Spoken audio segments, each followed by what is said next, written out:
Good morning, good afternoon, good evening, everyone.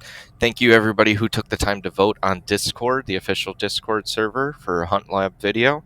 So today we're going to be taking a look and answering the question, can you solo ADF using just one set? Hunting monsters, testing gear. Level up and dungeons clear. Can it solo? Does it work?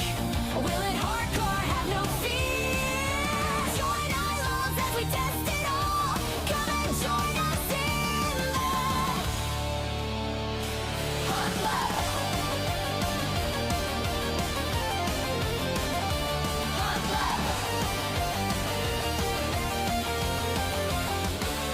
Hunt Lab. So with this gear in mind that I am using today, I am utilizing everything that can pop up in the modifiers. So I am including undead damage, I am including earth damage, I'm including poison damage, and believe it or not, I'm going to be stacking fire as well. And so that's because with Blightwing the pet, you are able to use Fiery Gland, and that gives you fire stacks. So for this one, I leveled it up, so I'm getting 600% fire stacks from Blightwing, and then I am also getting 500% fire from my offensive stones. Now you can do this with just super stones. That's originally how I was planning to do this video, but I accidentally deleted that video. And I also got a little excited over the weekend and I started just leveling up Mega Stones. Now you gotta remember, this is the first time I've had Mega Stones, so it's once I lift the lid a little bit, I just kept doing it. But with that said, I'm starting out with Ifrit. Ifrit does fire, no brainer. I'm just gonna emphasize on the fire for the first round because the first round's pretty basic and no hard feelings to the boss, but you are in my way and I'm gonna burn that ass. Round 2, I'm using Lavamander, and similar concept, just going to be using the fire. It's not as preferable, but Lavamander I would say is weaker than Sniper and the other hunters, so I'm just mainly using a weaker hunter for round 2 than I would try to use on round 3, 4, or 5.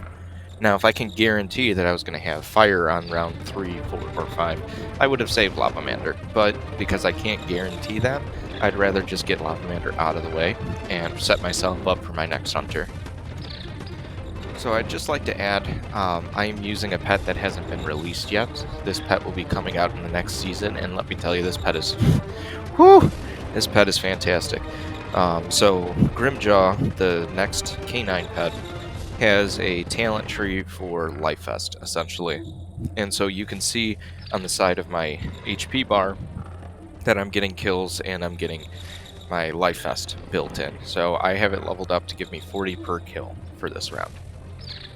Round 3, we're using Sniper. Sniper's an excellent damage hunter. For whatever reason, there was a bug and it wasn't stacking fire.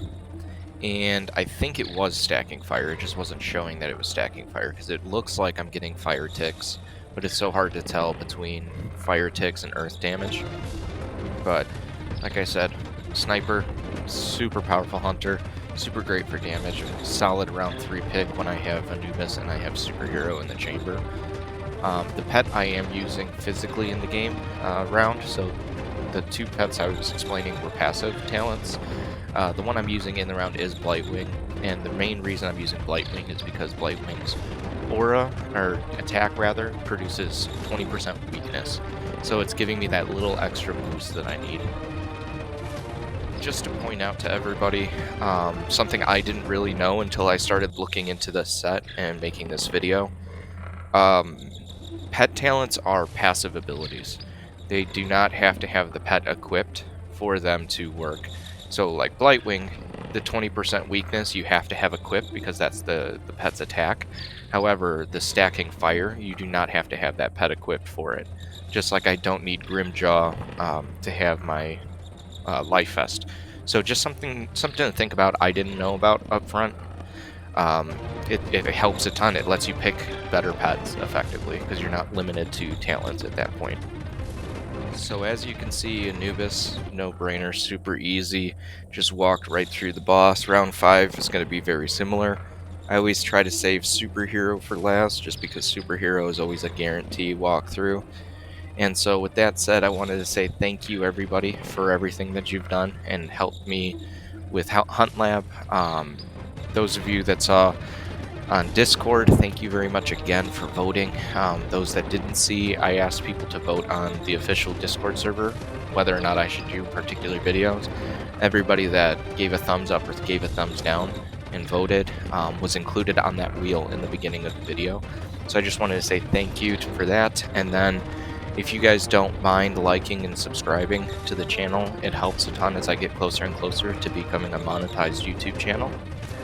And with that, I give you guys the promise that if you guys continue to support me, I'm going to continue trying my best to give you good quality videos to the best of my abilities. So thanks again, everyone. And if you want to see anything on Hunt Lab, feel free to let me know in the comments below what kind of things you want to see on Hunt Lab. But with that said, thank you everyone again, and I'll see you guys in the next one. Take care.